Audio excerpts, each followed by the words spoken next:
முதலமைச்சரே, என் தலைவனுக்கு பிறகு என் தாய்க்கு பிறகு அந்த மக்களை சிந்தித்த ஒரே தலைவர் என்ன எடப்பாடியார் தான். என்ன காரணம் தெரியுமா? கொரோனா காலம். வீட்டை விட்டு வெளியில வர முடியல. வீட்டை விட்டு வெளியில வந்தா போலீஸ்கார அடிக்கிறான். கொரோனா பரவிவிடும். வீட்டு சிறை. தமிழ்நாட்டில் லட்சக்கணக்கான மக்கள் வீட்டை விட்டு வெளியில வர முடியவில்லை. உழைக்கில்லை, காசு இல்லை. எப்படி அவன் சாப்பிடுவான்? எப்படி சாப்பிடுவான்?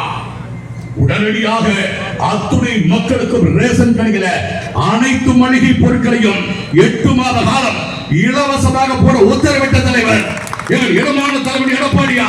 நான் சேவையுள்ள கேட்கிறேன், எந்த முதலமைச்சரா தர முடியுமா? 8 மாசம் எந்த டாக்ஸ் கட்டலையா? நீ சொத்து வரி கட்டினியா? Current bill கட்டினியா?